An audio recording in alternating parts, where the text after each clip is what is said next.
qui voulait parler avec toi. Désolé, Momo, je te coupe. J'attendais mon tour. Qui voulait parler avec toi, donc il n'a pas trop... voilà. Ok, il n'y a pas de Momo, il est en train de parler. Il n'y a pas de souci. Il y a Momo qui est en train de parler. Il m'a dit si je peux remonter. Je te remercie, Sam, pour l'intervention. Merci beaucoup, Sam. Momo, tu avais fini ou mon frère? Non, pas encore. Merci. On te laisse développer tranquillement. Oui, moi j'ai parlé parce que vous n'étiez pas là. Moi j'ai parlé que tout le monde ils veulent descendre au bled. Je voulais parler, moi, je veux descendre. Allez, oui, allez. Non, ça fait une demi-heure, j'attends. Ça fait presque une heure, frérot. Voilà, je voulais parler. Oui, mais je dois descendre. Attends, j'ai attendu, je voulais parler avec toi, vite fait. Je sais, mon frère. Est-ce qu'on peut juste laisser un moment finir? Parce que ça se fait pas. Maintenant qu'elle a pris la parole, ça se fait pas, mon frère. Tu comprends ce que je veux dire ou pas? Finis rapidement, mon Oui, c'est ça. Moi, tout le monde, c'est-à-dire tout le monde, il parle, c'est-à-dire de l'installation au pays. Mais l'idée qu'elle parle, les gens, ils parlent avec une idée toujours économique. Qu'est-ce qu'ils vont faire, leur affaire, eux à eux. Et ça, ils savent pas que, c'est-à-dire, ils sont pas dans la tête que le pays qu'ils ont sorti, ça fait 15 ans, 20 ans, 10 ans, 5 ans, ils l'ont laissé avec les mêmes problèmes. Ils retournent pour faire une affaire. C'est pas pour, vraiment, il faut, moi je vois, c'est ma vision. Il faut rentrer au pays pour faire vraiment une idéologie, pour changer les lois, pour faire vraiment une plateforme, une grande plateforme de travail. Parce que si on rentre en particulier, moi je fais 100 000 euros ici en France, je le prends au bled et je le mets en affaire. Cette affaire, ça va marcher quelque temps. Mais si le contexte il reste comme ça, comme tu l'as dit, que pourquoi les gens ils prennent les bateaux de pêche chaque jour, des milliers de personnes qui sortent vers l'inconnu, c'est-à-dire il y a quelque chose qui ne va pas. Oui, c'est vrai, il y a un grand problème. Le problème, c'est la plateforme, elle n'est pas. Il n'y a pas de quelque chose solide. Et les gens y retournent. On ne va pas dire l'échec total au pays d'origine, mais c'était une réalité que les gens ils vont être vraiment impactés au pays d'origine. Et les gens maintenant ils suivent l'intérêt, c'est-à-dire chacun, tout le monde, peut-être qu'on est là, quelqu'un il suit son intérêt. Où il y a l'intérêt, il est là. C'est leur pays. Je pense que c'est le côté financier, économique, il a pris beaucoup de place. Je vois très bien ce que tu veux dire. C'est comme si tu quittais quelqu'un parce qu'il te faisait des crises de jalousie, tu repars 2 ans après avec lui, alors que il s'est pas soigné, il fait toujours des crises de jalousie. Donc tu retrouveras les mêmes problèmes. Non, mais c'est ça. Je crois que le message était passé, Mohamed. Momo, je suis désolé, mon frère, j'ai dit que tu étais au moment où tu as commencé à parler. Allez, ça va, ok, merci beaucoup. Merci beaucoup, mon frère. Merci, dans les commentaires, mon frère. Salam alaikum Darka, ça fait plaisir de te voir Darka. CRT, je suis là, ça y est. Tu veux me régler mes comptes? Je t'écoute. Non, je voulais te dire, l'interdit. Bon, l'interdit, il faut s'avouer, il faut dire la vérité. 90% des gens qui vont te dire, ouais, je vais dans mon pays d'origine, ils vont jamais s'installer. T'en as peut-être 10%. Et dans ces 10%-là, dans les 10%, les 90%, non, les 10% des 10%, ce sont des gens qui ont des gros sous et qui veulent revenir dans leur pays d'origine parce qu'ils ont un attachement, ils veulent laisser Attends, j'ai sorti la calcul. Ouais, mais 10% du 10%. Vas-y. Écoute-moi, sur les 10% des 10, je t'ai dit, c'est des gens qui ont des gros sous, ils ont un attachement avec leur pays d'origine, ils veulent essayer un truc, mais les 90 des 10, ce sont des gens qui sont recherchés, ils ont des problèmes d'escroquerie, ils fuient l'Europe, parce que l'Europe, ils la lâchent pas, ils sont obligés de partir. Remarque bien, quand tu vas au Maghreb, il y en a beaucoup qui sont recherchés en Europe, ils ne peuvent plus revenir. Ils se disent, je suis là-bas, je suis là-bas. Il y en a beaucoup, frérot, beaucoup. Et il y en a quelques-uns qui font des investissements, mais après, quand ils voient que c'est un monde de loups là-bas, parce que là-bas, c'est le loup dans la bergerie, frérot. Si t'es pas toi un loup, tu es mort, hein. Eh ben, ils reviennent. Ils préfèrent payer ses impôts et être plus calme dans sa tête et... C'est factuel. En fait, il y a un problème à l'interdit. On peut dire ce qu'on veut. C'est vrai que le Maghreb, il se développe bien par rapport à l'Afrique. Il y a énormément de retard sur le civisme, déjà. Ils sont pas civistes. Le civisme est très, très important pour une personne, tu vois. Comment te dire ça? Ils ont pas... Est-ce que tu peux donner des exemples, par exemple? Ben, je sais pas, faire la queue comme tout le monde quand tu vas dans un magasin, ils savent pas le faire là-bas au bled de la queue. C'est le plus fort que ça passe sur les côtés. Je sais pas, tu vois ce que je veux te dire. Laisser les passages piétons traverser. Ils laissent pas le passage piéton, il faut que tu te mets au milieu, il faut que tu shahedes en espérant qu'il va s'arrêter et après tu traverses. C'est ça le civisme. Je l'ai vu de mes yeux, frérot. Voilà. Ah oui. Te rendre fou, frère. Tu parles des passages piétons, mais est-ce que déjà ils traversent au niveau du passage piéton? Poto, j'étais au bled, j'étais en Tunisie avec ma fille, j'avais ma fille dans les bras, en pleine avenue Bourguiba. Wallah, que 20 voitures ils sont passées, ils sont pas arrêtés. J'ai dit, c'est quoi ce bled? Pourtant, c'est mon bled, je meurs pour mon bled, y a tout. En France, tu vas dans un village, RN, Front National, t'as ton bébé dans tes bras, le mec du RN, il s'arrête à 50 mètres avec la voiture, il te dit, allez-y, monsieur. Tu vois la différence? Et tu vois le civisme. Pas, mais il te laisse la priorité. Voilà, parce qu'il y a quand même un minimum. Et là-bas, il n'y a rien. Tu les vois tous à fond, on dirait qu'ils ont des business de malades, mais il n'y a rien, ils te laissent pas passer. Tu vois, ça m'a choqué, ça. Tu as vu, j'ai dit, ah ouais, c'est comme l'avion. T'as vu des Français quand ils atterrissent dans un avion, l'avion il atterrit, ils attendent que le commandant de bord il leur dit, allez, vous pouvez sortir. Les Arabes, dès que l'avion il atterrit, ils sont tous debout. Ils ont les bagages, ils se mettent des coups. Ouais, t'as compris, c'est ça en fait l'interdit. Ils veulent pas se le mettre face à eux. C'est le civisme. Ça abuse. Mais voilà que c'est la vérité l'interdit, frérot. Non, prends avec des Français, prends avec des Arabes. Dès qu'il atterrit, regarde. Attends mon frère, je vais dire, je te jure, véridique ce que je vais te dire ça. L'été dernier, j'étais au Maroc, j'ai fait le nord, l'est, l'ouest et le sud du Maroc. Et j'ai remarqué, par exemple, dans des villes comme Tanger, Rabat, même à Casa et tout, et même dans ma petite ville à moi, qui est une toute petite ville dans le nord du Maroc, dans le Rif, je te promets qu'au niveau de la conduite et qu'au niveau du passage piéton et tout ça, c'est respecté. Vraiment. Par contre, quand le bonhomme est vert, tu as le droit de passer. Quand il est rouge, ma parole, il s'arrêtera pas. Ça veut dire que le bonhomme de passage piéton, quand il est vert... Non, mais moi, je te parle de passage piéton sans feu rouge, sans feu. Tu vois, en France, quand il n'y a pas de feu, il y a un passage piéton, les gens tout seuls, ils s'arrêtent. Tu remarques bien, 3/4, ils s'arrêtent, les gens, tu vois. Il y a un passage piéton. J'ai pas dit Marrakech, parce qu'à Marrakech, les gens, entre les scooters, les trucs, c'est un bordel. À Marrakech, ils savent pas conduire. Ça, enfin, c'est pas qu'ils savent pas, c'est qu'ils ne respectent pas. Oui, c'est...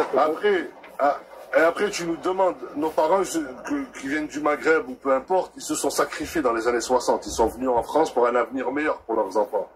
Maintenant, leurs enfants, ils ont fait l'école, ils connaissent tout le système. Et ça y est, ils ont toutes les clés, ils ont la caisse à outils, et tu leur demandes de faire marcher, de repartir au bled alors qu'ils n'ont pas... Ça veut dire, eux, c'est une génération de sacrifices, de galère. Le père, il a galéré, le fils, il va galérer, et après, le petit-fils, il va dire, ouais, j'aurais dû rester en... T'as compris ou pas? Je reviens avant de traverser, tu chiennes. Ben oui, frérot, non, mais c'est la vérité. Oh, tu veux traverser... C'est ça, c'est le civisme. Tu veux traverser non, mais poto, moi, je te dis, j'ai des potes, hein.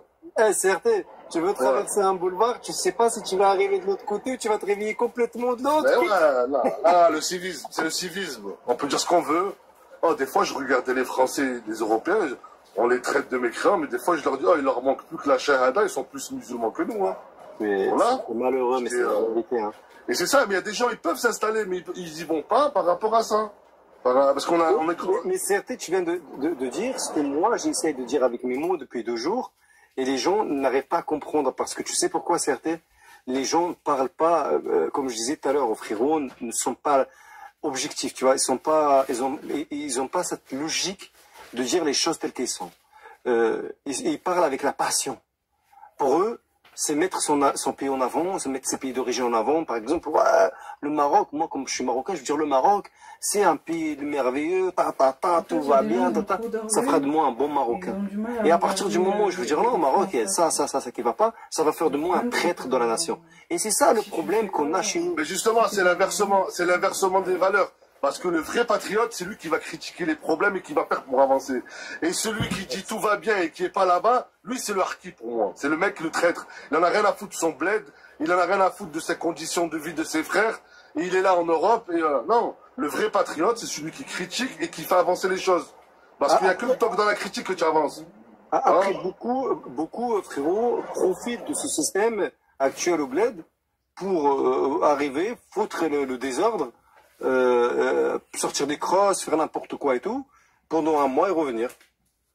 Et revenir en France et ils oublient ce qui se passe là-bas pendant 11 mois, voire plus. Et quand il va retourner, il aime bien ce côté de ce qu'on appelle nous le fauda.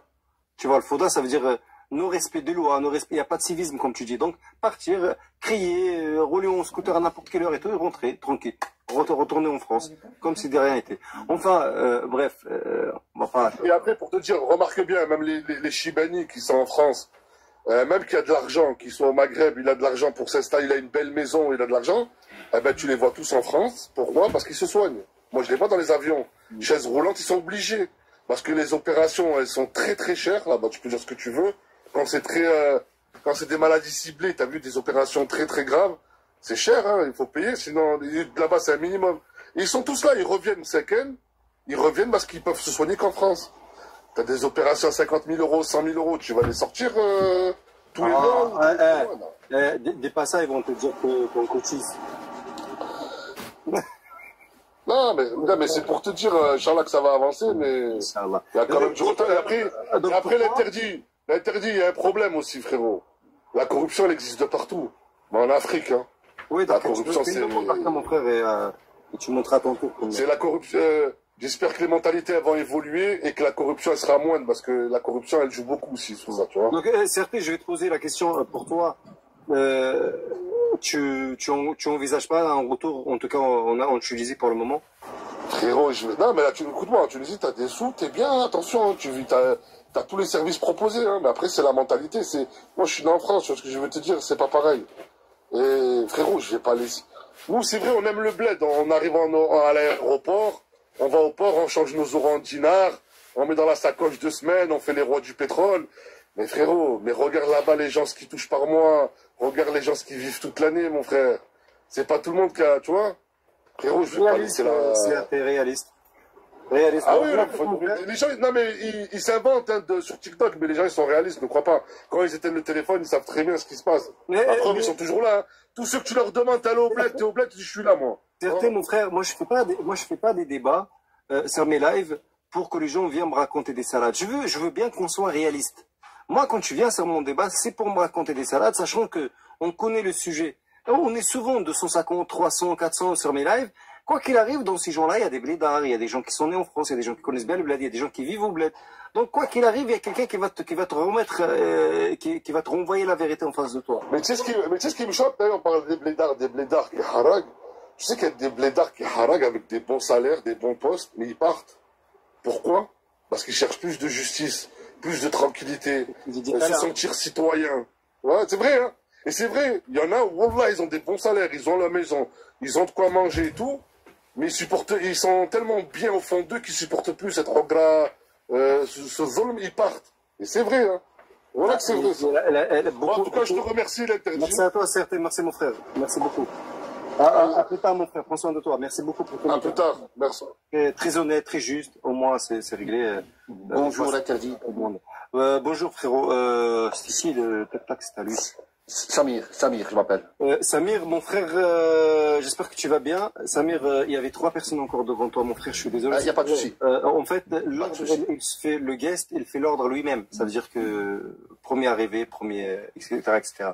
Donc, quand ça va être... Il n'y a pas de problème. Samir, on va te dire. On va essayer de faire vite. Youfa 7315. Youfa, t'es là? Youfa? Youfa? Oui, je suis là. Le micro a été coupé. Oui, forcément, quand on monte le modérateur... Bonjour à tous. Bonjour à toi, bienvenue. Merci d'avoir patienté avec nous. Et on te donne la parole. On t'écoute, mon frère.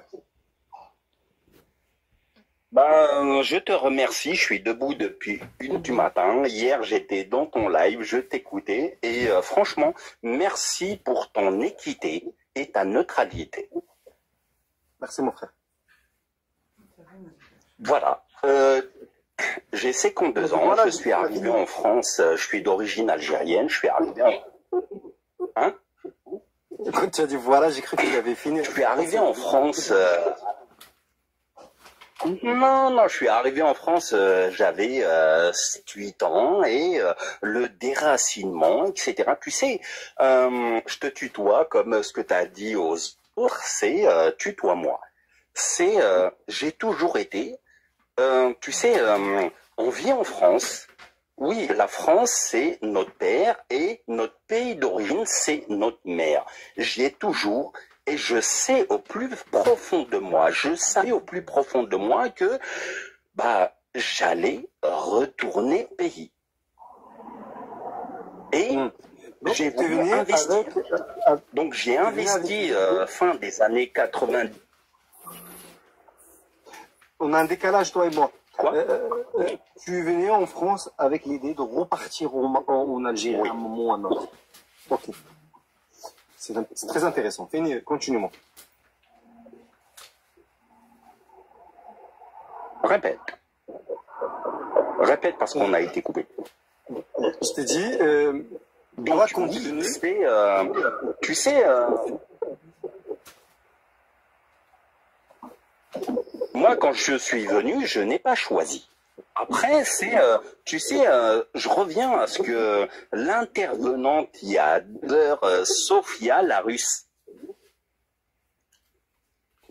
Franchement, c'était très émotif et elle, ce qu'elle voulait, c'était finalement se faire enterrer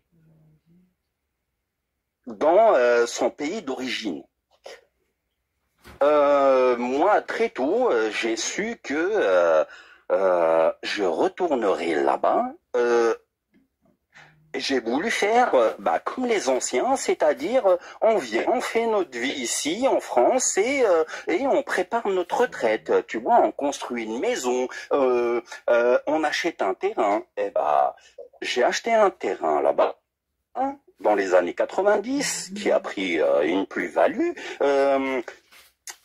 J'ai fait travailler, j'ai passé 2-3 ans là-bas, j'ai construit des puits et effectivement, tu sais, le fait de vivre en France, finalement, c'est chaque pays a une certaine logique.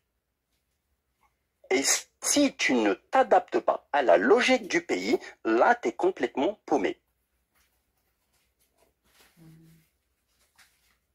Ok. capté. Youfa, est-ce qu'aujourd'hui, après tant d'années passées dans ce pays, en France, toi qui es venu avec l'idée de repartir un jour, est-ce que tu es arrivé à ce moment-là, est-ce que tu commences à te poser la question si tu dois repartir et à quel moment tu dois repartir surtout? Est-ce que tes objectifs sont Attends, non, c'est pas ça, c'est que franchement non, parce que moi j'ai acheté un terrain et quand j'ai voulu construire, finalement j'ai été confronté à l'administration et effectivement, tu sais, quand tu vas au bled, dans ton pays d'origine, la logique n'est pas la même. C'est-à-dire que quand tu fais face à l'administration, parfois on te met des bâtons dans les roues. C'est-à-dire, donc moi, mon terrain, en gros, ce que j'ai fait, c'est, j'ai acheté un terrain dans les années 90. Là, j'ai voulu faire un projet, construire un bâtiment. Donc, j'ai pris un architecte, des ingénieurs pour faire les plans, études de sol, tout était carré, en sachant que tous les bâtiments à côté de moi, tu sais, tu te sers de ce que tu as vécu pour améliorer les choses. Par exemple, mon bâtiment, j'ai voulu faire des sous-sols. Alors que tous les bâtiments construits à côté n'ont pas de sous-sol, n'ont pas de parking. Enfin bref, et j'ai été confronté à l'administration, c'est-à-dire que quand j'ai été au service urbanisme, juste leur demander, ok, j'ai mon terrain à tel endroit, comment on fait pour construire le plan d'urbanisme, le recul par rapport à la route. 2 secondes. Oui. Que tu as rencontré des problèmes en Algérie. Après, moi, la problématique que tu me dis là, parlant de sous-sol, c'est tous les bâtiments dans la ville n'ont pas de sous-sol. Tu peux pas arriver à imposer un sous-sol parce qu'il faut savoir que chaque quartier, chaque ville. Non, c'est que ils ont pas voulu faire de sous-sol et à la fin, ça crée des problèmes de stationnement. Donc ça veut dire que moi, j'ai voulu évoluer, c'est-à-dire faire un plus. Bah, au lieu de faire mon bâtiment à ras du sol, bah, je fais 2 sous-sols. Et tu Qui servira à quoi? retournes quand vivre là-bas? Hein? Tu retournes quand vivre là-bas? Tu sais, honnêtement, moi je suis né là-bas, c'est mes racines. Et comme disait Sophia, elle veut se faire enterrer là-bas. Ah non, moi c'est hors de question. C'est je veux vivre là-bas, je veux mourir là-bas, je veux me faire enterrer là-bas. Et là, la problématique qui se pose, c'est que chaque pays a une certaine logique. C'est-à-dire que en France, les trains sont à l'heure, etc. Et moi, quand j'étais au bled, bah finalement, la problématique, c'est pas la même logique. Tu donnes un rendez-vous à l'architecte, 14h, ok. Moi, j'étais là à 13h, 13h30. Et il arrive à 15h et il te dit, normal. Ah, vas-y, 1 heure, 2 heures de retard, c'est normal. Et après, il faut s'adapter. Depuis tout à l'heure, il fait que Il des faut rebondissements, s'adapter. on dirait, je comprends. Parce que tu sais, toi, t'es marocain, enfin, je veux dire, on est des maghrébins, on vit en France, et quelque part, le fait de vivre en France, c'est, on a le cul à hachakou entre 2 chaises, et tu sais très bien que il y a quelque part une plus-value. Parce que notre méthodologie de travail n'est pas celle du bled, et si on est obtus, t'arrives au bled, ah, t'es foutu. T'es foutu parce que tu les comprends pas. C'est une question de compréhension. Maintenant, expliqué juste avant toi, je ne me rappelle plus de son base. Exactement. Il expliquait un peu la même chose Oui. que toi, ça veut dire qu'il Et ça, il y a des choses qui ne sont pas pareilles qu'en France. Youfa, est-ce que tu retournes ou pas? exactement. Et donc, ça, Oula. En fait, il a du mal à être cash, en fait. Il fait que... écoute, honnêtement, tu sais, dans la fin des années, milieu des années 90, j'ai acheté un terrain là-bas parce que je voulais investir. Pourquoi? Parce que mon objectif, c'était, honnêtement, c'est, je veux finir là-bas. Donc, c'est soit j'investis là-bas et je construis quelque chose, tu sais, comme tes parents, comme mes parents. Tu réponds pas à ma On a question. une maison là-bas, on a tous un terrain. Et j'ai la maison Avec tout le familiale. respect que je te dois, et désolé de te couper, avec tout le respect que je te dois, mon frère, je veux pas te couper la parole, mais ça commence à être très très long. Est-ce que tu peux juste, s'il te plaît, abréger dans le sens où il y a des questions que je te pose, mais j'ai l'impression que tu m'as pas répondu à une seule question, mon frère. Est-ce que toi, tu comptes repartir en Algérie et quand? Après que tu as acheté un terrain et tout ça, ça c'est encore autre chose. Bien sûr. Ok. C'est quand que tu comptes? Est-ce que Donc, là, j'ai acheté un terrain, j'ai fait les plans. Merde. En fait, il a du mal à Pardon? dire les choses clairement, quoi. Il fait que rebondir. Non, je t'ai pas entendu. Je te... Non, on a été coupé. J'ai le réseau. Oui, bah oui, j'y compte y retourner. Mais pour moi, c'est pas une fuite.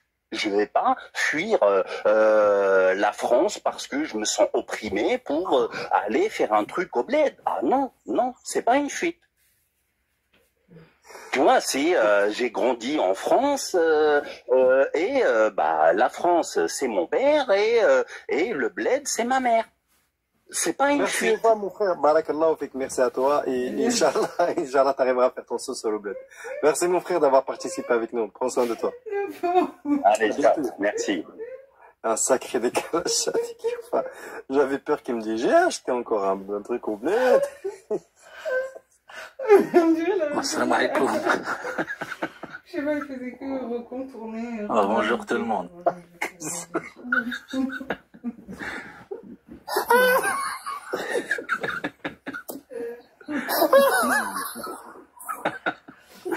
Non mais franchement. Tu viens de poser la question 10 000 fois après. Merci Oufa pour ce moment. Tu sais quoi, regarde, je vais partager un coffre là.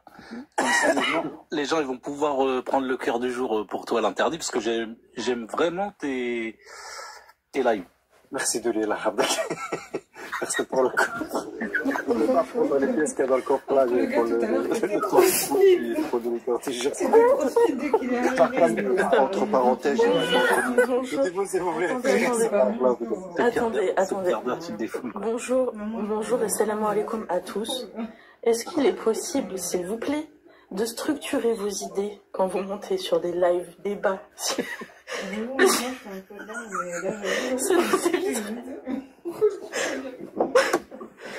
Ça nous éviterait de parler. Attends, il faut que je refasse remonter la bonne personne parce que j'ai pris une place. Ça nous éviterait de parler de sous-sol et de construction de terrain pendant tout un live. Merci beaucoup. Attends, Fonda, refais monter la personne que j'avais acceptée après. C'était Douala ou je sais pas quoi. Et que j'avais accepté. Tiens, bah, je la accepte. Fonda, on va? Attends, une seconde. Non, mais sérieux, je sais pas si elle a réussi finalement à construire son sous-sol ou pas. Je n'ai pas compris, pour être honnête avec vous. Et j'ai pas compris. Je lui pose la question quand il quitte la France. Il me dit dans les années 70, j'ai acheté un terrain. C'était très compliqué. Et après, en plus de ça, il y avait un décalage de connexion. Ça fait qu'il m'entendait en retard. Je l'entends en retard. Mais en tout cas, j'espère vraiment que tu as réussi ton sous-sol, mon frérot. Dis-lui, on t'écoute, mon frère, dis-moi. C'est dur de rigoler aussi comme ça, là, de temps en temps. Alhamdoulilah, ça. Ah, j'ai transpiré carrément, pour te dire. C'est compliqué de prendre la parole après un passage comme ça. S'installer dans son pays d'origine réaliste ou utopie, j'ai envie de te dire, c'est un peu les deux en même temps. Moi, j'ai eu la chance moi, je suis d'origine marocaine, hein, tu le sais, hein, je le répète au panel, et j'ai eu la chance de pouvoir travailler en expat dans mon pays d'origine, au Maroc, pendant 4 ans. C'est vraiment là que j'ai appris à connaître mon pays d'origine. Du coup, honnêtement, avec mon expérience professionnelle qui était très bien, hein, j'ai vraiment kiffé et tout, mais j'ai vraiment aussi appris à découvrir un monde où, moi, personnellement, j'avais uniquement des codes que je comprenais l'été, durant des vacances, mais dans le monde pro, dans la vie de tous les jours, et j'avais pas vraiment tous les codes.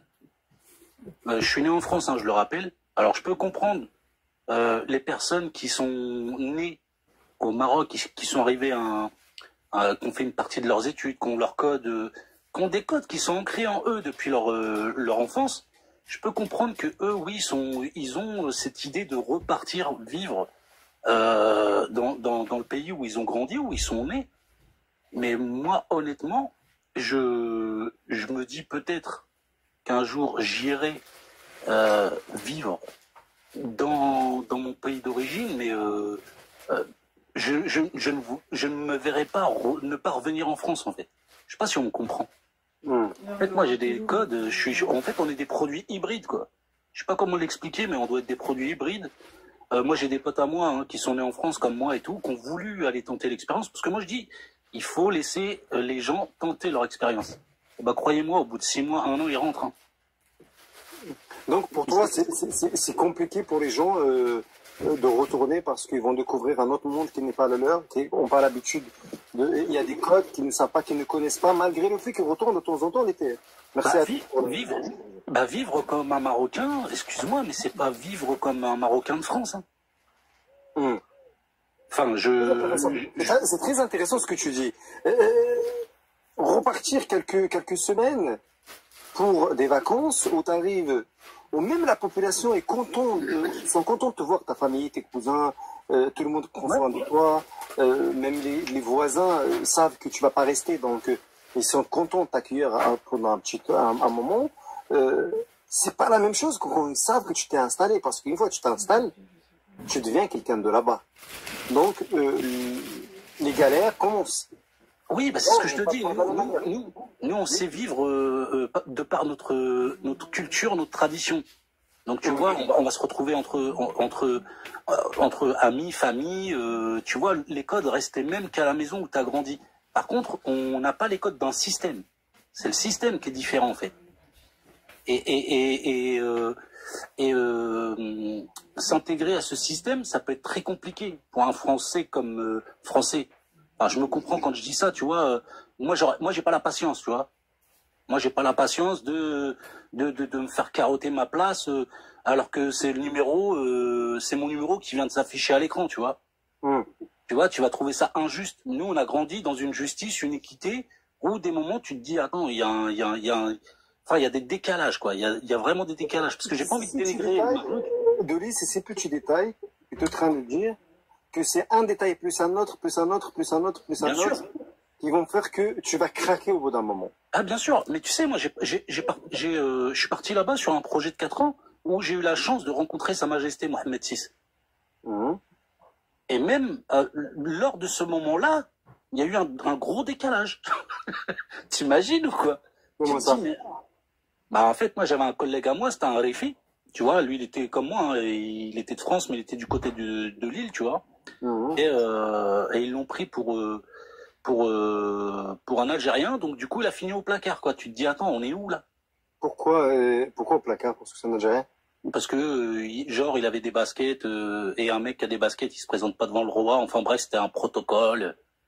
Enfin voilà, c'était un truc de dingue, quoi. Mais ça, il doit être prévenu en amont, enfin... T'es jamais prévenu, tu n'es jamais prévenu de l'heure et du jour de l'arrivée de Sa Majesté pour une inauguration d'usine. Ça, il faut le savoir. Ok, t'es pas prévenu parce que voilà... T'es pas prévenu. Par contre, de sécurité, mais dans ces cas-là, on doit t'obliger à t'habiller d'une certaine manière avant qu'on lui arrive. Ouais, par contre, j'ai été surpris. Je vois pas où est la logique, en fait. Je comprends, comme tu dis. C'est pour ça que je te dis, c'est pour ça que je te dis, il y a des décalages. Tu vois, par exemple, le jour de son arrivée, comment tu m'expliques que la veille, toute la nuit, toi tu prends la même route, en une nuit, ils ont réussi à repeindre, à nettoyer toutes les rues, et avec des gendarmes et des militaires tous les 10 mètres, quoi. Enfin, faut m'expliquer, quoi. Tu vois, il y a des décalages. Je connais très très très bien mon frère. Donc tu vois, je vais pas te raconter des salades. Moi, personnellement, voilà, je suis... Même tu dors, il n'y avait pas d'arbres, tu te réveilles, il y a des arbres. Voilà, et puis, exactement. Ils ont réussi à repeindre 100 000 lampadaires en une nuit, quoi. Et le lendemain, il n'y a plus d'arbres encore. Je te jure, il y a des roses, après, il n'y a plus rien. Tu revois le sable. Non, mais c'est étonnant. Et puis moi, ce que je trouve encore plus étonnant, c'est que là, la jeunesse, ils s'imaginent partir vivre dans leur pays d'origine, sachant que leurs propres parents, quand tu leur questionnez, enfin moi je suis d'origine marocaine, demandez aux parents qui sont autour de vous s'ils sont prêts à retourner au Maroc, et je vous garantis qu'il y en a beaucoup, ils vont vous dire non. Et c'est normal, hein. À la base, ils étaient venus dans l'idée. Pourquoi, Dolly, pour toi c'est mort? Bah pour moi, je te dis, moi franchement, j'ai eu la chance de faire le tour du monde. Mais après, t'as toujours tu sais, ces habitudes, tes amis, parce que j'ai pas que des amis marocains, tu vois. Moi, j'ai des amis français, black, ce que tu veux, tu vois, on a tous grandi ensemble. Et t'as tes repères, t'as tes habitudes. Tout abandonner il y aura un manque, tu vois, malgré le téléphone, malgré ce que tu veux, la technologie. Mais tu auras toujours un manque. En fait, tu vois, il faut maintenir ce lien de Sahaba qui est toujours important à mes yeux, tu vois. L'amitié, c'est aussi important que la famille et l'amour et tout ce que tu veux, quoi, tu vois. Donc c'est pas facile. Mais après, moi, je peux comprendre le français patriote qu'on a marre de beaucoup de choses qui se passent en France aujourd'hui, quoi. Ça. Là, on va aller sur un autre terrain, c'est un autre sujet. On fera l'occasion si tu veux, mon frère Dolly. Y a pas de problème. Voilà, khoya. On se capte. Inch'Allah. Allez, là. Yallah, salam.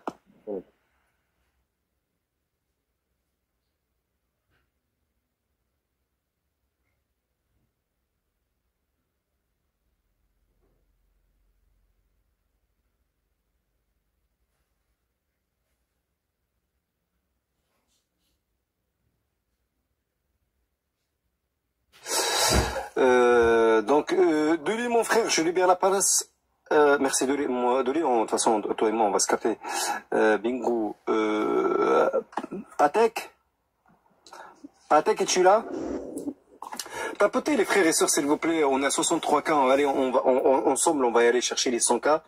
Et essayez de partager le live, s'il vous plaît, sur la fléchette qui est juste là. Je vois qu'il y a 21 partages. J'aimerais bien qu'il y ait un peu plus.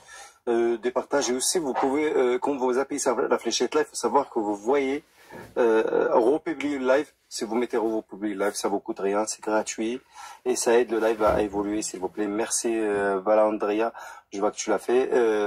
N'hésitez pas, il nous manque combien de cœurs de jour? Il y a des cœurs de jour et j'avais mes 200 roses.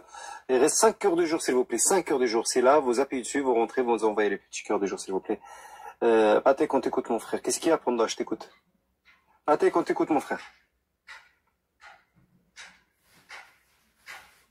Patek? Patek, tech. Voilà, je viens de me faire piquer par un moustique. Je l'ai senti. Bim bébès. Bon, bah écoute, Patek, t'es pas là, je suis désolé. Bon, on va passer à Sam. Peut-être que Sam de frais. Sam frais de frais. Oh, Inch'Allah. Oui, bonjour, salam alaikum, l'interdit. Salam, Sam frais de frais. T'es vraiment prêt, Sam? Non, je suis pas très frais. Bon, je me rassure en fait. J'ai mis le frais de frais pour me rassurer, c'est tout, parce que j'ai 46 ans, je m'approche à 47 et je vois que mon corps me lâche. Et d'ailleurs, j'ai attrapé un corps de lâche, tu vois. Donc, en fait, Patek, je pense qu'il s'est endormi parce que à cause de la construction du sous-sol, à mon avis, c'est peut-être ça. Ah, ok. D'ailleurs, pour la fois, j'étais prendre une douche, je suis revenu, je t'assure que le mec est toujours avec sa construction. Hein. Ah oui, une petite douche de 3 minutes. Tout d'abord, merci de m'avoir fait monter. Avec plaisir, mon frère. Ça fait plaisir. J'ai beaucoup attendu. Mais bon, ça mérite d'attendre parce que ton sujet est très pertinent. Et je te découvre. Donc, je me suis même abonné à ton compte. Et je trouve que les intervenants sont très pertinents aussi. Moi, je suis marocain, je suis de Belgique. Donc, je suis né en Belgique. Je suis du côté néerlandophone, donc je comprends très très bien le français. J'écris bien en français, mais au niveau de l'expression, du vocabulaire, j'ai un peu difficile. Donc, c'est pas comme les Français, vu que je suis du côté flamand. Tout d'abord, avant d'entamer ce que j'avais l'intention de dire, je voulais juste rectifier 2-3 petits points. C'était concernant l'EGNA. Nous, Marocains, alhamdoulilah, tous les immigrés sont les bienvenus. Tant qu'ils apportent quelque chose de plus-value pour le Maroc, marhaba alaykoum. Donc, moi, je rejoins complètement, non, comment on dit, je ne rejoins pas la personne qui a dit que l'inflation est due à cause des immigrés. C'est pas vrai. L'insécurité. Pas du tout. Oui, l'insécurité, etc. Et l'insécurité, au Maroc, à Mohammedia, je connais très très bien le Maroc, donc Mohammedia, Casa, Oujda, tout ce que vous voulez, il y a de l'insécurité partout. Ça n'a pas diminué, justement, ça a augmenté. Donc, c'est juste une information que je voulais rajouter. Son propos, il était purement raciste. J'avais l'impression, donc, en fait, vu que tu reviens dessus, ça me tenait à cœur de le dire, parce que ça m'a agacé tout à l'heure. C'est un qui a réussi à m'énerver depuis cette semaine-là, c'est lui. Il a réussi à m'énerver. Hier, j'avais un pro Israël ici qui me prenait pour un con. Il n'a pas réussi à m'énerver. Lui, il a réussi à m'énerver en espace d'une phrase. Ça veut dire que un discours de Zemmour où tout le monde va condamner en France, ok, il y avait le même discours tenu par un Marocain et c'est normal pour lui en fait. Oui. Et en fait, le pire, c'est qu'il ne réalise même pas ce qu'il disait. C'est ça le truc, c'est parce que là, c'est un blond aux yeux bleus qui dit ça. Waouh. Voilà. C'est ça. Et excuse-moi l'interdit. Et tu sais quoi? À cause de ces propos-là, à un moment donné, je me dis, mais je comprends les racistes. Et tout d'un coup, je me suis dit, laïste. Tu vois ce que je veux dire? Parce que des fois, tu sais, le facho, moi, c'est comme ça que je le pense. Hein. Le facho ne devient pas facho comme ça, du jour au lendemain. Il y a une raison pourquoi il devient facho. Tu vois? Et il faut dire aussi les termes. C'est que si tu fais le nombre de pourcentage de toutes les prisons en Europe, c'est qui l'a rempli? Je ne dirais pas les origines, tu vois. Je ne dirais pas le continent plutôt. Donc ça s'arrête là. Il faut dire les vérités, il faut dire les choses en face. Il ne faut pas commencer à se cacher derrière une identité par fierté. Il faut aussi savoir dire les choses. Et comme tu as dit tout à l'heure, il faut savoir aussi critiquer ce qui ne va pas dans notre pays, etc. Voilà, c'est ça. Mais ce sont bon, en fait, voilà. Moi, ce que je voulais revenir par rapport à ton sujet, sincèrement, je le trouve très très pertinent. En fait, Moi, j'ai essayé d'ouvrir un petit commerce au Bled, hein, ok? Donc, c'était un commerce de couture, etc. Parce que, bon, au Bled, dans les petits villages, c'est ce qui marche le plus. Ouais. Voilà. Comment? Tu disais? Voilà. Et donc, en fait, ce qu'il y a, c'est que il est pratiquement impossible d'ouvrir un commerce sans être installé au bled. Tu ne peux pas faire quelque chose et par exemple, vivre en Belgique et ouvrir et entreprendre quelque chose au bled sans que tu sois présent, jour pour jour. Pourquoi? Comme on dit en arabe, au bled, en français, on dit, il t'achète, il te revend sans que tu t'en rendes compte. C'est comme ça la philosophie du bled.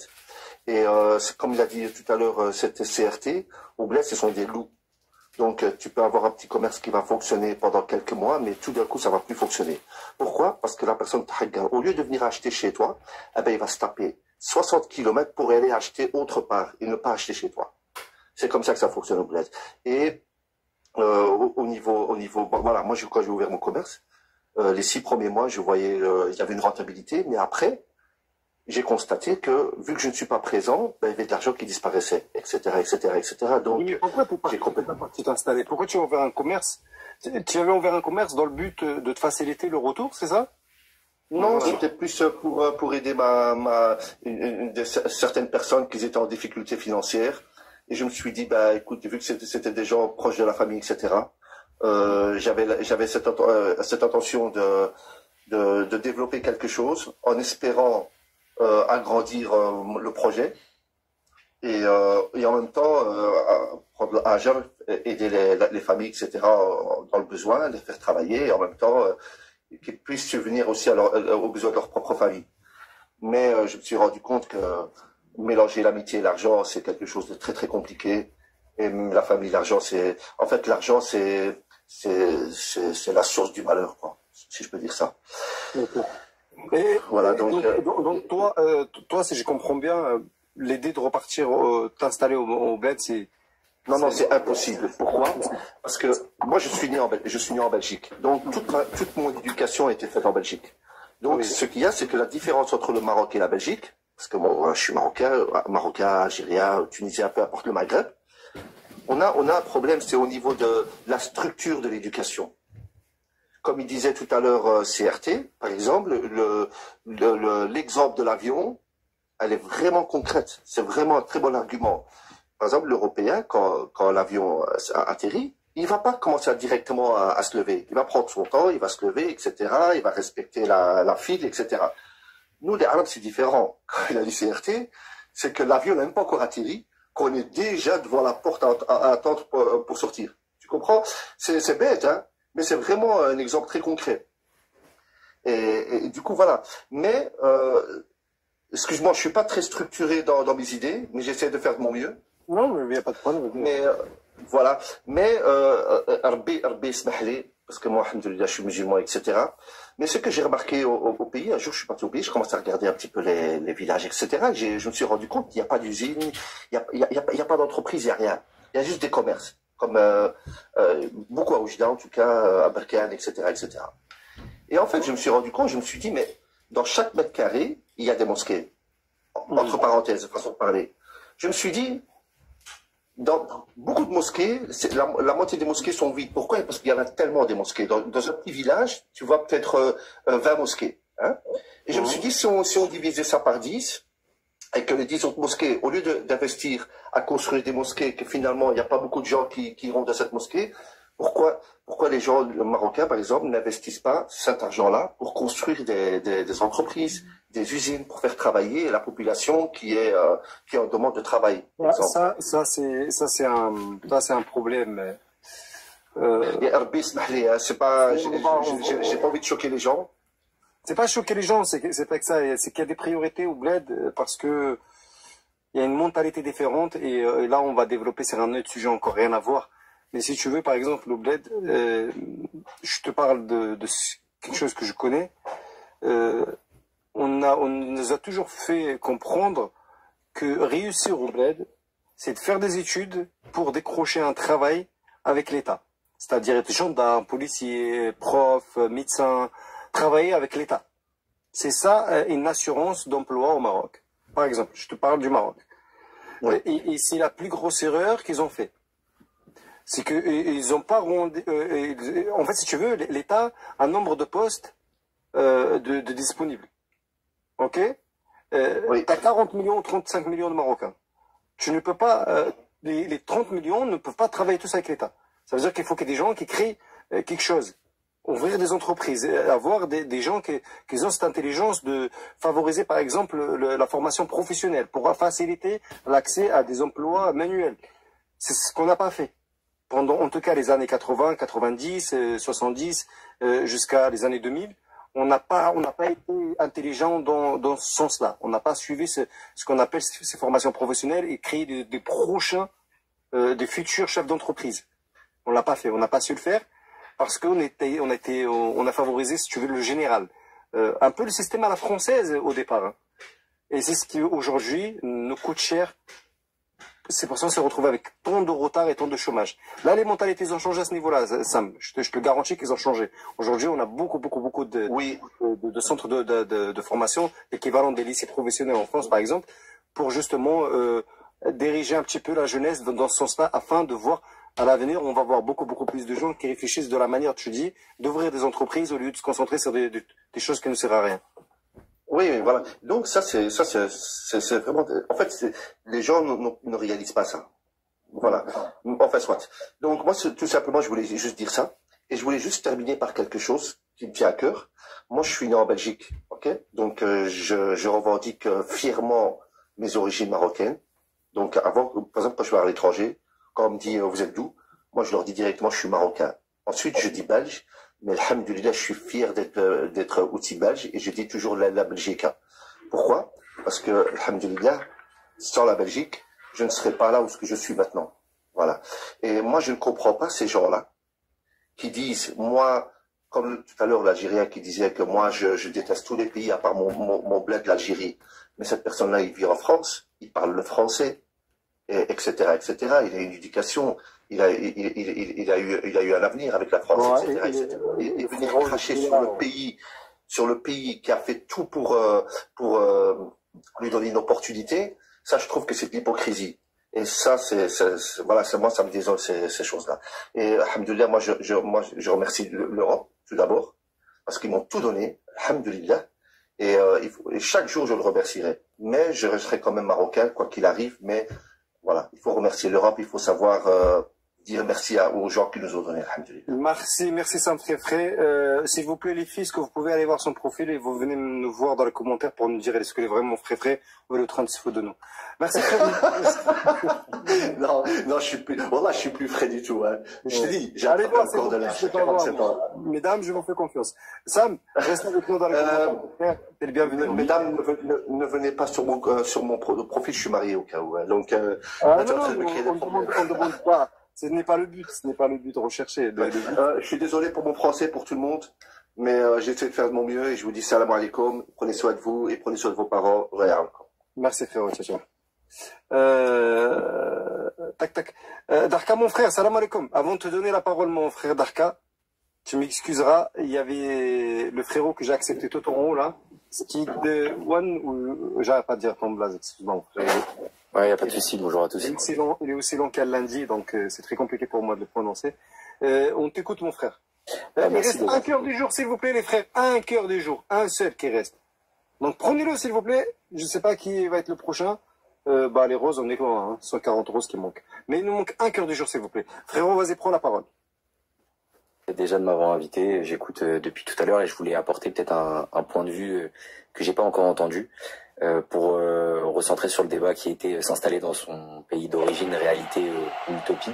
Pour ma part, moi je suis un enfant d'immigrés en France de deuxième génération, et première génération du côté de mon père, qui en fait a grandi au début des années 90 et donc a grandi avec une illusion qui a été commune pendant ces temps-là qu'on était français et un peu déconnecté de son pays d'origine.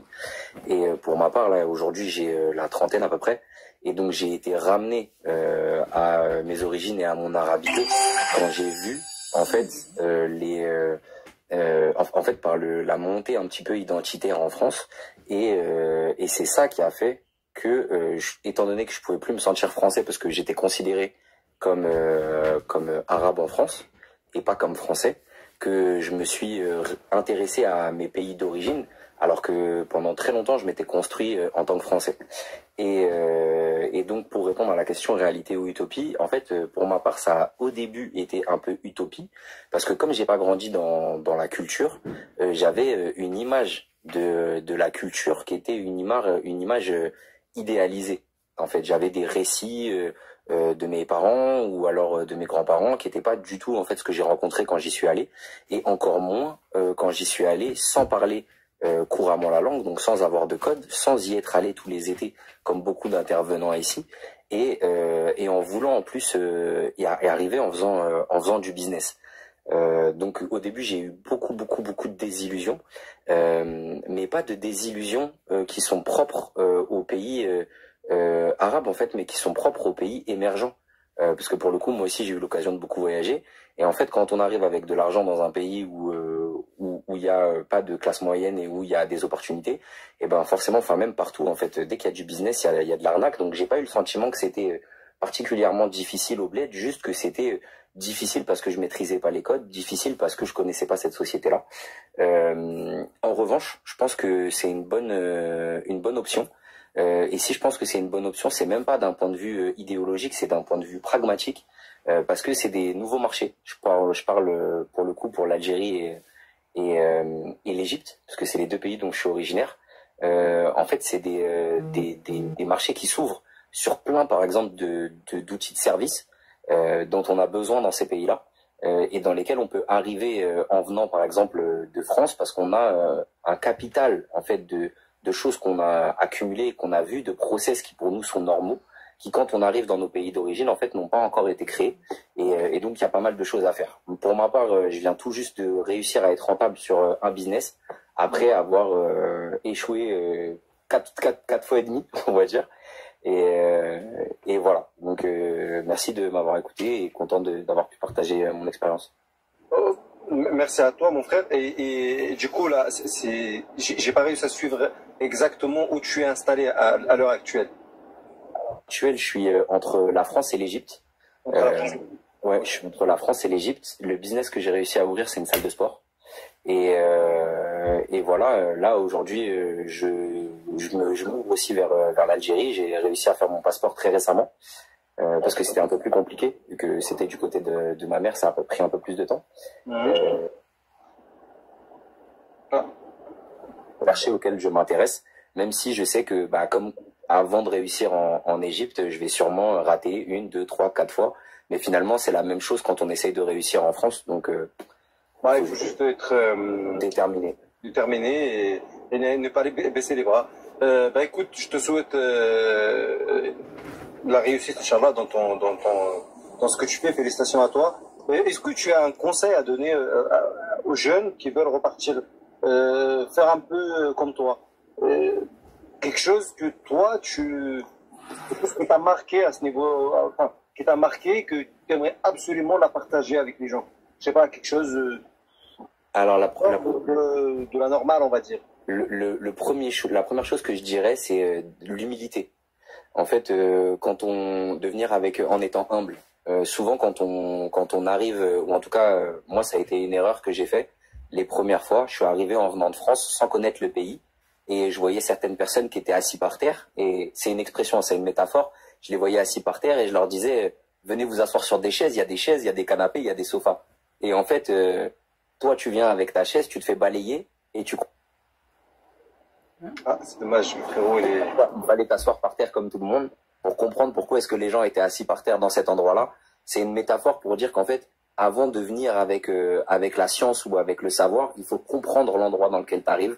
Donc venir avec de l'humilité, venir en essayant de comprendre comment ça se passe, et ensuite petit à petit persévérer. Hein. Donc premier conseil, humilité, deuxième conseil, persévérance. Merci beaucoup pour ton conseil, mon frérot, et bon courage pour la suite, mon frère. Ok, bonne journée. Avec plaisir. Je l'ai pris en don. Pourquoi? Parce qu'il était là et qu'il a glissé à un moment, donc je suis obligé de faire monter en haut. On va passer à Darka. Salam alaikum. Salam alaikum, Akhi. Ça va, Kouya, tu vas bien? Ça fait plaisir. Salam alaikum à tout le monde. C'est ta première fois?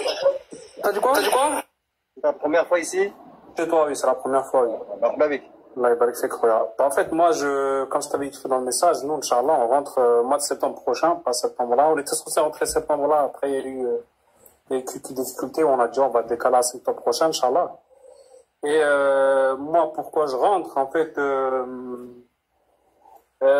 moi, j'ai une vision. C'est pour ça qu'en fait, chacun aura sa vision, chacun aura son truc. Mais en fait, si tu veux, mon père, quand il est venu en France, on est venu le chercher pour qu'il vienne travailler en France. On avait besoin de main-d'œuvre, en fait. T'as vu ou pas? Oui. En fait, il y avait un monsieur, tu vois, il y avait un monsieur, il venait, puis il recrutait des gens au Maroc, tu vois.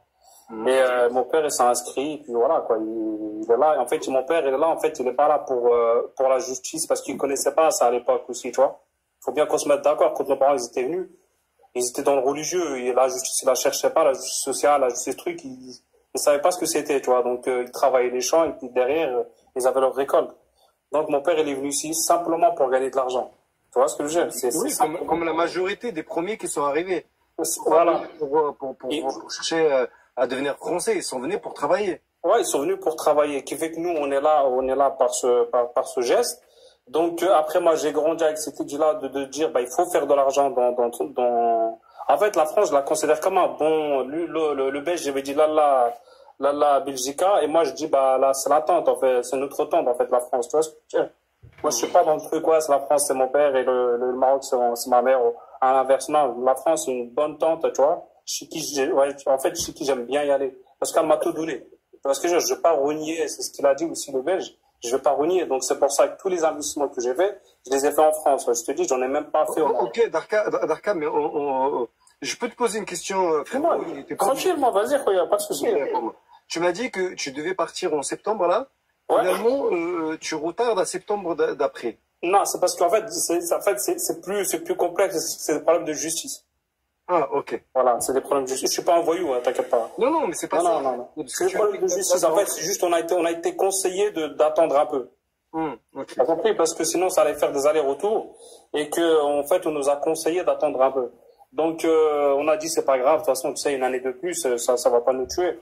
Donc, et là, l'année prochaine, moi, je rentre, mais je rentre sans investissement au Maroc. Je rentre avec, j'ai juste mon bien là-bas, alhamdoulilah, tu vois. Mais je n'investirai pas au Maroc. Tu comptes faire quoi là-bas au Maroc? T'as dit quoi? Tu comptes faire quoi là-bas? Rien, Khouya. Je vais y aller autant que retraité. T'as quel âge, Darka? J'ai 42 ans.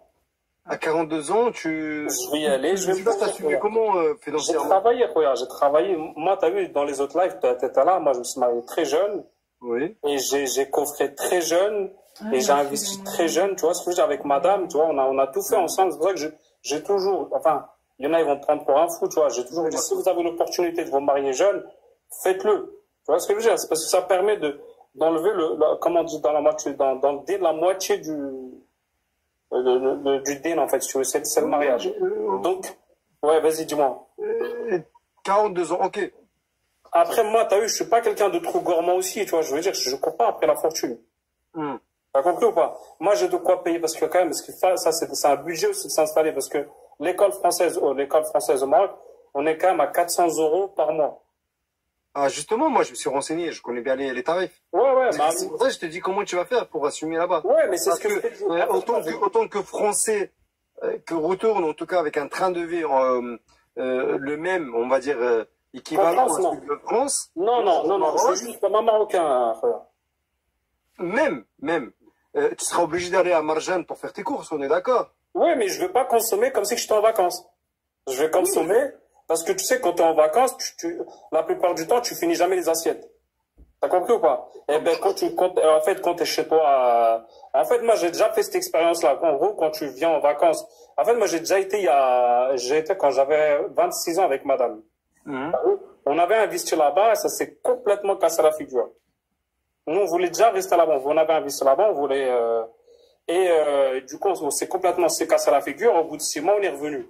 Tu vois ce que je veux dire? Et c'est là, en fait, on a retravaillé, on a encore investi, on a encore travaillé, mais voilà, après, c'est de l'acharnement, tu vois. Je veux dire, je fais, alhamdoulilah, mais je fais du 15 heures par jour des fois, tu vois. Donc je suis pas là à attendre que... Non, mais ça, la question n'est pas là. La question n'est pas sur le fait que... à moins que tu sois millionnaire, tu vois ce que je veux dire. Non, il n'y a pas besoin. En fait, c'est ça, là. En fait, Moi, j'avais fait un calcul. ouais, ben c'est ça. Il te faut 2-3 000 euros. Il te faut 3 000 euros. Moi, je dis minimum, c'est 2000 balles. Voilà, il te faut 3 000 euros. Les enfants qui vont à l'école française, Ouais, 3 000 euros. etc., quand tu fais ton calcul, il te faut au minimum 2000 euros. Non, 3 000 euros. Tout dépend. Moi, j'ai 2 gosses, il te faut 3 000 euros. Ah, voilà. Donc, Ouais, il te faut 3 000 euros d'entrée d'argent. Après, moi, t'as vu, je fais quand même de la vente aussi sur Internet, tu vois. T'as vu, ça fait quand même... il y a un domaine, ça fait quand même longtemps que je suis... Non, il y a un domaine, ça fait quand même longtemps dessus. Mais je compte pas dessus parce que c'est un domaine qui est éphémère. Alors, je sais pas si on a le droit de le dire ici, c'est la télé par Internet. je sais pas si on a le droit ou pas, je peux pas te dire. Voilà, tu vois ce que c'est. Mais Darka, tu es en train de dire quelque chose de beaucoup... Là, tu rentres dans un truc intéressant. Tu as quand même une entrée d'argent. Mais c'est éphémère, en fait. Cette entrée d'argent-là, c'est que ça a toujours été un bonus pour moi. Je fais un peu, voilà. Parce que si cette entrée d'argent-là, demain, il l'arrête en France, t'as vu ou pas? Je sais pas si t'as compris la télé par Internet. Si demain, il l'arrête en France. C'est bon, il y a un frère qui a dit PTV. Voilà. Si demain, il l'arrête en France, eh ben, j'ai plus de clients. Donc, cette entrée-là, c'est un bonus pour l'instant. Mais en fait, si tu veux, mais comme je te dis, moi, en fait, mon premier bien immobilier, je l'ai acheté à 20 ans. En France ou au Maroc? En France, en France. Moi, j'ai rien au Maroc, frérot. J'ai rien au Maroc, je te le dis clairement. J'ai qu'un appartement, c'est celui que mon père m'a laissé. Frérot, Darka, je suis exactement dans la même situation que toi. Moi aussi, je me suis marié, j'avais 20 ans, j'ai investi, j'avais 22 ans. Je suis exactement dans le même truc. J'ai 3 enfants et j'ai fait 50 000 calculs, c'est impossible pour le moment. Donc, tu vois, et si tu pars à l'aventure, c'est que tu as beaucoup de courage. Je te souhaite de réussir. Non, mais parce que j'ai l'entrée d'argent. J'ai une entrée d'argent. En fait, je peux me permettre de rentrer 3 000 euros par mois. Oui, donc voilà. C'est ça, mais je te l'ai dit, j'ai l'entrée d'argent. C'est pour ça que je te dis, mon premier bien immobilier, je l'ai acheté à l'âge de 20 ans. Voilà. Si tu as 3 000 euros qui rentrent tous les mois et qui étaient au bled, frérot, c'est bon. C'est ce que je t'explique. Mais c'est ce que je t'explique, ouais. Voilà, c'est pour ça que moi je rentre, mais sinon, voilà, je ne pourrais jamais rentrer à l'aventure. Et ça ne veut pas dire, attention, ça ne veut pas dire que je vais rester. Parce que je sais que mes enfants vont revenir, quoi qu'il arrive. Mais il n'y a pas que ça. Est-ce que toi, tu vas réussir à tenir dans ce qu'on appelle en arabe mujtama, dans une société qui ressemble pas à celle de France? Tarka, toi-même, tu l'as dit, je veux pas vivre comme quelqu'un qui part en vacances. Non, tu vas vivre avec des gens qui te ressemblent pas. Non, en fait, si tu veux, tu le sais très bien qu'au Maroc, Je finis mon frère. Au niveau du comportement. Wallah, c'est très, très, très important. Beaucoup hier, sur ce live, sur le même sujet, on m'a dit, ouais, pourquoi tu es réticent à ce sujet-là? Pourquoi tu incites les gens à rester en France? Wallah, j'incite personne. Mais sur ce live, on doit dire des vérités. Non, il faut dire la vérité. C'est pour ça que j'ai dit 3 000 euros. Moi, j'ai grandi là-bas. Tout à l'heure, le frère, il te l'a dit. Après, moi, pas un rendez-vous avec un médecin. Je sais. Médecin, tu vas y arriver, il va te dire que le médecin, par exemple, je te donne un exemple, tu habites à Fès. Oui. Tu vas prendre un rendez-vous avec un médecin à 15h. Tu vas arriver à 15h dans le cabinet, on va te dire que le médecin, il est encore à Casa. Ouais, je sais. Et tout ça, on le sait, frérot. Tout ça, il faut le savoir. Ouais, non, mais en fait, tout ça, il faut le savoir. Il y a des choses au bled. Quand tu as grandi ça, c'est pas la même chose. Quand tu as grandi en Europe, il y a des choses au bled, ta tête s'arrête. Oui. Pour eux, c'est normal. Pour toi, ta tête va s'arrêter. Ton cerveau, il va avoir un bug. Erreur 404. D'où tu m'as demandé, est-ce que je vais faire un truc? Je te dis, je ne vais rien faire au bled. Parce que je n'ai pas la mentalité de tenir un commerce ou un business là-bas. Je n'ai pas la mentalité. Je suis un occidental, moi, dans ma tête. C'est pour ça le problème. Mais non, mais c'est le problème, c'est quand moi je vais y aller, je vais y aller avec les gens qui ont plus ou moins la même mentalité que moi. Je vais m'installer et je vais mettre, si je mets mes enfants dans une école française, je te dis, si tu as des enfants royal interdits, tu le sais très bien que tu n'as pas le temps d'y aller à gauche, à droite. Le temps de t'occuper de tes enfants, l'année, elle passe vite. C'est pour ça que je dis aux gens, une fois que tu as des enfants, ça passe très vite. Je te dis, attention, mon frère. Moi, Non. Je vais raconter quelque chose qui m'est arrivé personnellement. Wallah, je te parle, c'est personnellement, ça m'arrive. Moi, je suis venu en France, j'avais 17 ans. Je sais pas, ça veut dire, je connais bien le bled, tu vois. Je suis quelqu'un qui a passé toute sa vie, mais je connais bien les règles et tout ça. Et je suis un blidard dans ma tête, donc je suis resté connecté au bref. Voilà, c'est un Je suis reparti avec ma femme. Ma femme était enceinte. Ouais. Ok. Et là, il y a un problème. Elle avait 6 mois de grossesse. Et là, il y a un problème, mais commence à avoir tu vois, une perte de liquide et tout ça, qui est très dangereuse pour l'enfant, pour le bébé. Ouais, je sais. Ouais. Je fais quoi? Je la prends dans la voiture, je trace, je vais à l'hôpital public. Ouais. Frérot, quand je suis rentré, déjà le gars de la sécurité, il a dit chercher à comprendre d'où je viens. Le gars de la sécurité, 0 diplôme, le gars, il a rien. Déjà, un mec, ça, tu prends un ahmar, tu le mets à sa place, c'est la même chose, prise de tête. Tu prends un ahmar, tu le mets à sa place, c'est exactement la même chose. Le mec n'a jamais été à l'école. Et là, on lui a donné un truc, il se prend pour le chef du village. Ces gars-là, déjà, il m'a questionné 50 000 fois. J'ai failli lui rentrer dedans pour rentrer à l'hôpital, juste pour pouvoir. C'est un droit de rentrer à l'hôpital public. Ouais, je rentre. Je veux voir une infirmière. Wallah, il a vu que ma femme n'était pas marocaine. Il s'est dit, ah, vas-y. Ah, ma femme est algérienne. Donc, il s'est dit, ah, vas-y, tranquille. Tu vois, on va les faire passer avant parce que voilà, c'est pas une marocaine, des chinois, tout ça. C'est jamais. Frère, je rentre. C'est comme je suis rentré à l'hôpital. Côté femme, là, le côté. T'as les femmes, tu vois. C'est comme je suis rentré dans une boucherie. Ouais, je sais. Une boucherie. Ouais, je sais. Mais c'était là, donc, ça crie dans tous les sons. C'est pour ça qu'on rentrait avec des enfants assez, avec une bonne santé aussi. Darka, je lui dis, je préfère perdre le gamin que de perdre toi et le gamin. Allez, on y va. J'ai compris. Je suis arrivé à ce point de dire à ma femme, je préfère perdre le gamin que de perdre toi et le gamin. J'ai pris, je suis parti dans des cliniques privées. J'arrive dans les cliniques privées, il n'y a personne. Il n'y a personne. Ouais. Il n'y a que le gars de la sécurité. Ouais. Il me dit, le docteur n'est pas là, c'est une femme, elle est chez lui. Elle est chez elle. Je dis, est-ce que tu peux l'appeler, s'il te plaît? Elle me dit oui, il l'appelle. Il dit, on a une urgence, nanana. Tu sais ce qu'il dit, la meuf? Ouais. Est-ce que la 100 balles sert lui en espèces? 100 euros, ça veut dire, si j'avais pas d'argent, elle se déplaçait pas. Je lui dis, juste viens, je te donnerai ce que tu veux, juste viens. Et c'est une fois que il a entendu ça, elle est venue. Après, ouais, c'est très bien occupé. Franchement, médicaments, tout ça, la chorégraphie, tout de H à Z, comme en France. Parce qu'il fallait payer cash, tout de suite. Ouais, je sais. Je connais tout ça. En France, tu peux pas avoir ça. En France, ça te vient pas l'idée. On te demande pas. Oui, je sais bien. C'est ça que je vous dis, il faut que vous ouvrez les yeux à ce niveau-là. C'est tout. C'est pour ça que je te dis, dans notre esprit, dans notre façon de faire les choses, on est des Occidentaux. Tous les paramètres que tu as dit, nous, les avait déjà, en fait, si vous les avez déjà préparés 2 ans. Ça fait 2 ans qu'on prépare la rentrée.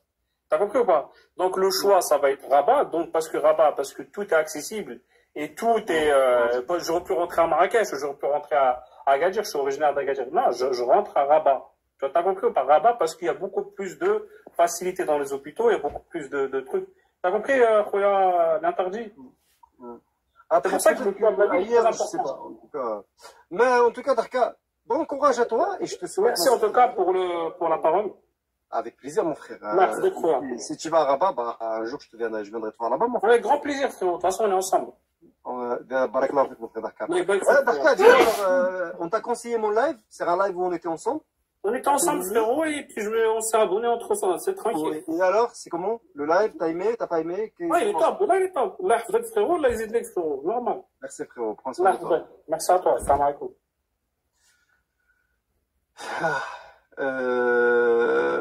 Voilà, c'est quoi? J'arrive à.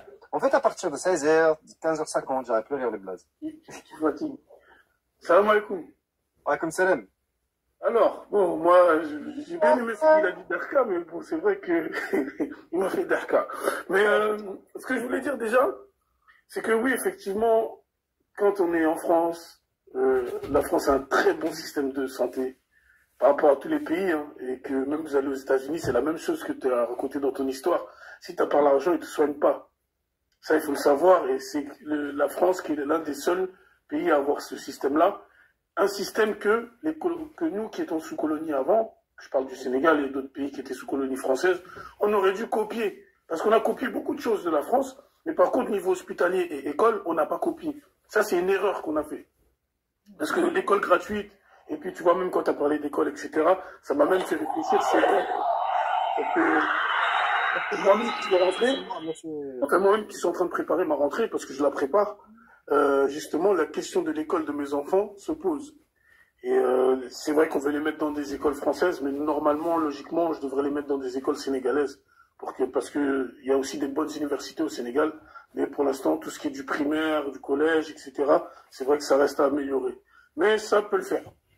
Bon, après, moi, ce que je voulais dire, j'ai noté beaucoup de choses, hein, mais bon, après, déjà, je vais dire un truc, je suis très étonné que la diaspora maghrébine parle ainsi. Parce que moi, pour moi, la diaspora maghrébine fait partie des premiers à aller au pays avec leurs parents. Nous, on était tout petits, on les voyait partir en voiture. Nous, on était obligés de prendre l'avion pour aller, par exemple, au Sénégal. L'avion, c'est beaucoup plus cher. Ça veut dire que c'était eux les premiers à investir chez eux. Aujourd'hui, les premiers à rentrer chez eux, c'est les Marocains. Nous, les Marocains, oui, mais ça n'enlève pas les problèmes qu'on a là-bas. Voilà, oui. Moi, mes copains, c'est eux les premiers qui sont rentrés avant nous du côté des Westaf. Maintenant, aujourd'hui, il y a un mouvement. Aujourd'hui, même justement, les Westaf, on nous appelle beaucoup les répates. Parce que avant c'était des expats, maintenant c'est les répates. Parce qu'il y a beaucoup de gens qui sont nés en France, qui rentrent investir au Sénégal, au Côte d'Ivoire, etc., etc. Et ça se développe. Et je dirais même, c'est dommage un peu que Darka, on n'a pas pu me changer parce que j'aurais posé la question de, même s'il veut pas ouvrir un truc pour lui, pourquoi il n'a pas opté pour la formation, former des gens sur place. Tu vois, parce que ça c'est important aussi. Quand vous avez appris un bon métier hors du continent, c'est-à-dire en France, etc., il faut partager aussi la formation afin que le pays s'améliore. Parce que nous devons faire ça. Nous devons nous retrousser les manches. Nos parents ont fait en sorte qu'on arrive en France, qu'on ait de bonnes études, etc., qu'on se développe. Mais par contre, moi, pour redonner la pièce à mes parents, la meilleure façon que je dois faire, c'est d'investir chez moi et de développer les choses qui ne vont pas chez moi. Moi, je suis frigoriste. Je suis dans le froid et la climatisation. Donc au Sénégal, moi, j'ai pas peur de le dire, hein, parce qu'il y a des gens qui cachent leur business parce qu'ils ont peur du rôle ou je sais pas quoi. Moi, je suis pas dans ça. Alors, moi, comme je dis, je suis frigoriste. Voilà, je suis dans les chambres froides. Et les chambres froides, c'est très important sur le territoire sénégalais, sur le territoire africain. Il n'y en a pas assez. Justement, il y a même un pote marocain à moi qui m'a dit, si tu ouvres tes chambres froides au Sénégal, t'inquiète pas, fruits et légumes, je te les descends. Tu vois, déjà, on a une force, c'est que certains, comme on s'est connus en France, aujourd'hui, on peut faire du business sur le continent encore plus fort. Et quand on dit, bon, désolé pour les mecs du bled qui sont nés au bled, mais tu peux faire du business aussi avec que des mecs de France. Enfin, des mecs qui sont nés en France, qui connaissent l'argent. Donc déjà, il y aura un peu moins de 40. Voilà. Et il y a des mecs qui sont fiables. Ouais, salam alaikum. Il y a énormément de gens qui sont repartis au bled, et ils ont fait des business, ça a marché, ça marche très bien. C'est pas parce qu'on te dit fais attention à ci, à ça, que forcément il va y avoir un échec.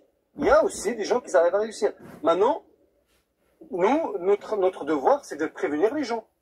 Attention à ça. Il y a des choses qui peuvent vous choquer quand vous arriverez là-bas. Ah oui, non, parce que je dis, ce qui peut grave choquer, c'est par exemple quand tu vois que tu es obligé de payer à droite, à gauche, des trucs que tu dois pas payer en France, parce que même en tant que Français, tu vas te plaindre. Tu vas dire, ah non, moi j'ai payé tel papier, je paye pas plus. Alors qu'il faut donner un petit cadeau, un petit truc à droite, à gauche. C'est l'Afrique.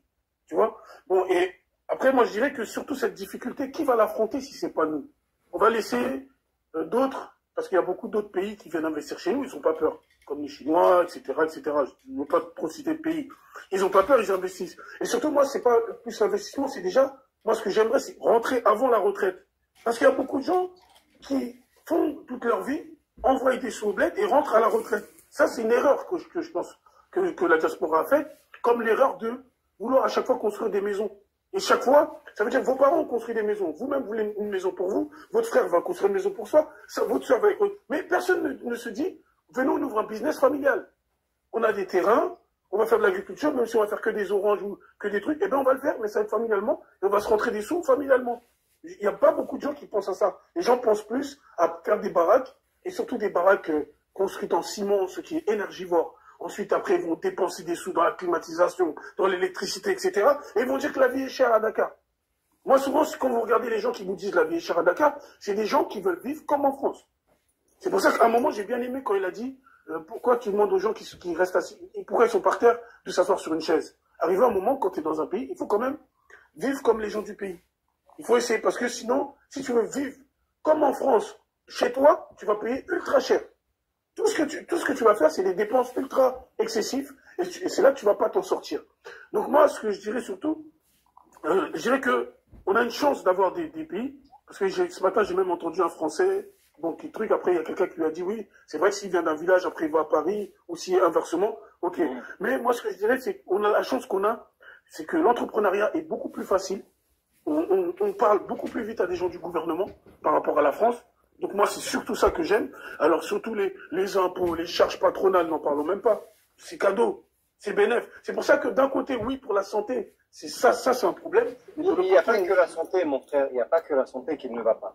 Il y a plein de choses qui ne vont pas. Il y en a plein de choses. Après, là où je te rejoins et où je t'encourage, j'aime ton discours, c'est parce que tu dis des choses très très très intéressantes. Le fait de qui va changer les mentalités, ce n'est pas nous. Ça, je te le garantis. Apporter un plus à notre pays d'origine, c'est quelque chose qui me va, c'est quelque chose que j'aime bien. Essayer de changer les choses, c'est quelque chose que j'aime bien. Mais ne crois pas que ça va être facile. Non, c'est pas facile. Hein. C'est une chose que tu vas faire tout seul. C'est une mentalité qui est installée là depuis des centaines d'années. Tu ne peux pas arriver aujourd'hui toi tout seul, parce qu'au bout d'un moment tu vas craquer. Je te dis, ton cerveau va s'arrêter.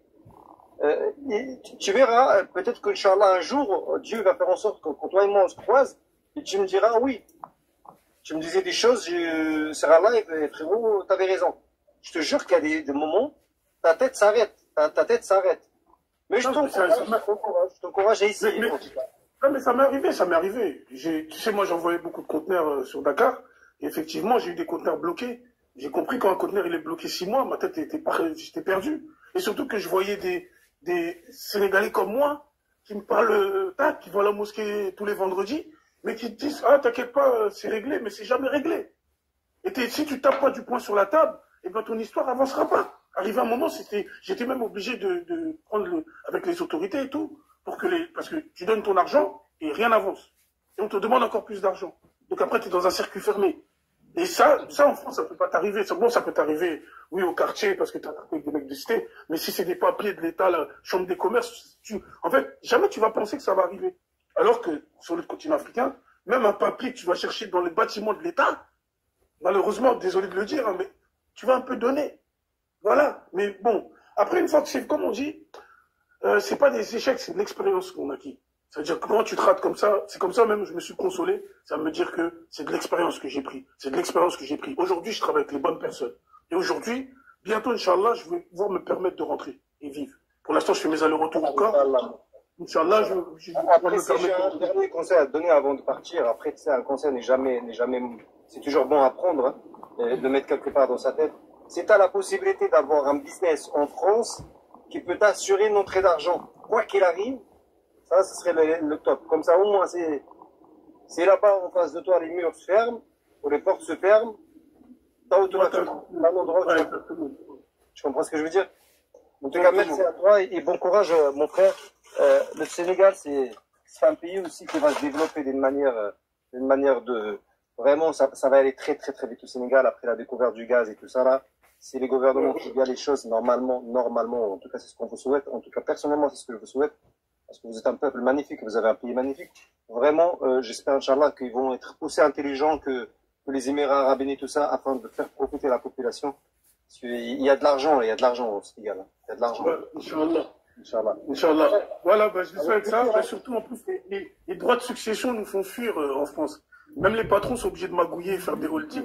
Donc, tu m'arrêtes là. Alors, c'est pour ça qu'on est paradis, là. On a beaucoup envie de partir. Mais la femme, j'ai rien, parce que j'ai merci à toi. Ouais, bonne journée, mon frère. Continue tes lives.